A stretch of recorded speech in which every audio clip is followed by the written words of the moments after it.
എല്ലാ ഭക്തന്മാർക്കും നമസ്കാരം. ഗുരുവായൂരപ്പന് നമസ്കാരം. സദ്ഗുരുഭ്യോ നമ. അച്ഛന് നമസ്കാരം. അമ്മയ്ക്ക് നമസ്കാരം. ഇവിടെ നമ്മൾ കൂടിയിരിക്കുന്നത് ഭാഗവതം പഠിപ്പിച്ചു എന്ന പേരിൽ എനിക്ക് നിങ്ങളെല്ലാവരെയും കാണാനും സംവദിക്കാനും അനുഗ്രഹത്തെ നേടാനും സാധിച്ചു എന്ന ഒരു സഫലതയാണ് ഉണ്ടായത്. ഭഗവാനാണ് ഓരോരുത്തരെ കൊണ്ട് ഓരോരോ കർമ്മങ്ങൾ ചെയ്യിക്കുന്നത്. അത് ലോകഹിതമാവുക, അവനവനെ ഹിതമാക്കുക, ഭഗവാന്റെ ഹിതമാകുക. അങ്ങനെ സംഭവിക്കുമ്പോഴാണ് ഇതേപോലെ ഒരു വലിയ സത്സംഗം കിട്ടുക. സത്സംഗം എന്നതിൻ്റെ അർത്ഥം രണ്ട് ഏറ്റവും ഉയർന്നതായിട്ടുള്ള സാത്വിക ഭാവത്തിൽ ചിന്തിക്കുന്നവർ തമ്മിലുള്ള മേളനം ആണ് സത്സംഗം. നമ്മൾ സാധാരണ സത്സംഗം എന്ന് പറയുമ്പോൾ ഇന്ന് ഭാഗവതം എവിടെ നടക്കുന്ന വെച്ചാൽ അതന്നെ സത്സംഗം എന്ന രീതിയിൽ ഭാഗവത സപ്താഹം നടക്കുന്ന ആ യജ്ഞത്തിന് മൊത്തമായിട്ട് സത്സംഗം എന്ന് പറയാൻ തുടങ്ങി. അപ്പോൾ സത്സംഗം എന്ന് പറയുമ്പോൾ അങ്ങനെയാണ് നമ്മുടെ ഒരു ധാരണ.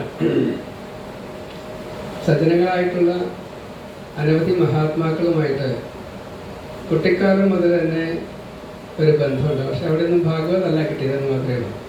അതിന് ഉദാഹരണമാണ് ഇവിടെ രണ്ട് സയൻറ്റിസ്റ്റ് വന്ന് ആ പുസ്തകത്തെ കൊടുത്തത്. ഇപ്പോൾ എൻ്റെ ഒരു പുസ്തകം വാങ്ങിയത് ഒരു സയൻറ്റിസ്റ്റാണ്. വളരെ യാദൃശ്ചികമായിട്ട് അദ്ദേഹം ബാംഗ്ലൂർ ആയിരുന്നു. ഇപ്പോൾ അക്കരെ കടന്നത്. ഇപ്പോൾ സയൻസ് എന്നത് ശാസ്ത്രമാണ്. ശാസ്ത്രം എന്നും നിലനിൽക്കുന്നതാണ്. ഭാഗവതം ഒരു ശാസ്ത്രമാണ്. ആ ശാസ്ത്രത്തെ ശം എന്നതിൻ്റെ അർത്ഥം തന്നെ സുഖത്തെ തരുന്നത് എന്നാണ്. ആ സുഖത്തെ തരുന്ന അത് എന്തായാലും ശരി നമുക്ക് സ്വീകരിക്കാം. ഭക്ഷണമായാലും ഗ്രന്ഥമായാലും സജ്ജന സംസർഗം ആയാലും.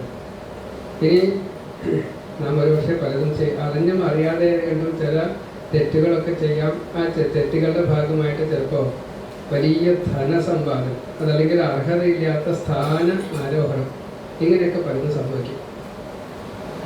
അത് നമ്മുടെ ഈ ജീവിതത്തിൽ എങ്ങനെയാണോ നമ്മളെ ഒരു പക്ഷെ കളങ്കിതമായിട്ട് ഭവിക്കാം. അത് ഒഴിവാക്കാനും ഈ പ്രാർത്ഥന കൊണ്ട് സാധിക്കുമെന്നാണ്. അവളിപ്പോൾ പ്രാർത്ഥനയുടെ അർത്ഥമൊക്കെ അല്ല പറഞ്ഞാൽ ഞങ്ങൾ മുളയ്ക്ക് പോട്ടെ എന്ന്. അതല്ല, അതിൽ ജീവിതം തന്നത് പഞ്ചഭൂതവുമായിട്ടുള്ള ഈ ശരീരത്തിൻ്റെ അല്ലെങ്കിൽ ഘടനയ്ക്ക് അതിൻ്റെ ഉള്ളിൽ ഇരുന്നു കൊണ്ട് അതോടുകൂടി കൊണ്ടുവരുന്നതായിട്ടുള്ള ജീവൻ്റെ ഒപ്പം മനസ്സിൻ്റെ ഒപ്പം ഈ കാമഭാഗ്യോ അല്ലെങ്കിൽ കർമ്മഭാഗ്യോ കൂടെ വരുന്നത് പ്രേരണയായിട്ട് വരുന്നു. ആ പ്രേരണയായിട്ട് വരുന്നതാണ് നമുക്ക് ഈ കളങ്കത്തിലേക്ക് ചിലപ്പോൾ നമ്മുടെ ന്യൂനങ്ങൾ അല്ലെങ്കിൽ നമ്മുടെ പാപവാസനയായിട്ട് വരും. ആ പാപവാസനയെ കേൾക്കാൻ സത്സംഗത്തോളം മെച്ചപ്പെട്ടതായിട്ടുള്ള വേറൊരു പ്രവൃത്തിയുമില്ല. അത് കിട്ടണമെങ്കിൽ എന്ത് വേണം? കുറച്ചൊരു ഭാഗ്യം വേണം. ആ ഭാഗ്യം നമ്മൾ എങ്ങനെ ഉണ്ടാക്കാം? ഭാഗ്യം എന്നതിൻ്റെ അർത്ഥം ഭഗവത് അനുഗ്രഹം എന്നുള്ളതാണ്. എന്നുള്ളത് അതാണ് ഭാസം. അപ്പോൾ എന്താ ഭാഗിക്കുക? പ്രകാശിപ്പിക്കുക എന്താ? ഭഗവാന്റേതായിട്ടുള്ള അതാണ് പ്രകാശിക്കുക. അത് ജ്ഞാനത്തോട് കൂടിയിട്ട് എപ്പോഴാണോ യം എന്നാണ്, ആരിലൂടെയാണോ അത് കിട്ടുന്നത് അത് ഭഗവാനിലൂടെയാണ്. ആ ഭഗവാനിലൂടെ കിട്ടുന്നതായിട്ടുള്ള ഈ ഭാഗ്യം സാധാരണ ഭഗവാൻ നേരിട്ട് എടുത്തില്ലേ, ഒരു മീഡിയേറ്ററാണ്. ആ മീഡിയേറ്ററാണ് നിങ്ങളാകുന്ന സജ്ജനങ്ങൾ. പലപ്പോഴും ആലോചിക്കാറുണ്ട്, എന്തുകൊണ്ട് ഈ സജ്ജനങ്ങളൊക്കെ ആചാര്യനെ നമസ്കരിക്കുന്നു എന്ന്.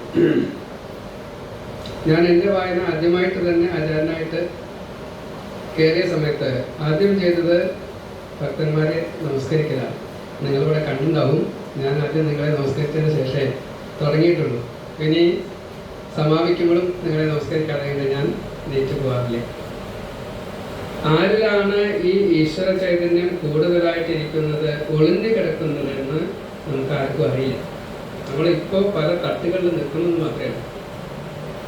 എവിടെ നിന്നാണ് ഇതിൻ്റെ ഈ ന്യൂനങ്ങളെ ഇല്ലായ്മ ചെയ്യാൻ വേണ്ടിയിട്ട് നമുക്ക് എന്താണോ കിട്ടേണ്ടത് അത് ഗുരുവിൽ നിന്നാവാം.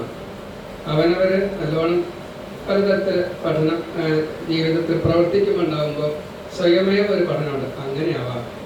അതൊന്നുമല്ലാതെ കണ്ട് ഇൻറ്റ്യൂഷൻ ആവാം. ചിലപ്പോൾ എൻ്റെ ഒരു സുഹൃത്താണ് ഇഞ്ചപ്പള്ളി ശങ്കരൻ. അദ്ദേഹം ഇവിടെ ഗുരുവായൂർ അമ്പലത്തിൻ്റെ ഉള്ളിൽ നിന്ന് പ്രദർശനം വെച്ചുകൊണ്ടിരിക്കുകയാണ്. പട്ടാളത്തിൽ കൂലിപ്പണി ഉണ്ടാകും, അല്ല പട്ടാളക്കാരനാണ്. ഇതായിട്ട് യാതൊരു ബന്ധമില്ല, ഇപ്പോഴും ഇല്ല. അപ്പം അദ്ദേഹം ഓട്ടോമാറ്റിക്കായിട്ട് ഗീത അങ്ങനെ ഉള്ളതെന്ന് തോന്നിയിട്ട് പറയാൻ തുടങ്ങി. സംസ്കൃതം എപ്പോഴും കൂട്ടിയാൻ പറ്റില്ല.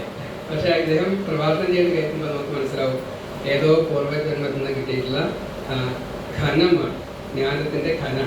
അത് പുറമേക്ക് വരിക എന്ന കൂട്ടത്തിൽ നമ്മളറിയാതെ കൊണ്ട് നമ്മുടെ ഉള്ളിൽ ഉള്ളതിനെ ഉണർത്തുക. എക്സാമ്പിളാണ് രാധ. രാധ ചേർന്ന വഴിക്ക് തന്നെ കൊഴിഞ്ഞു പോയാണ്. പിന്നെ കൊഴിഞ്ഞു പോകരുതെന്ന് പിടിപ്പിച്ചു അല്ലേ?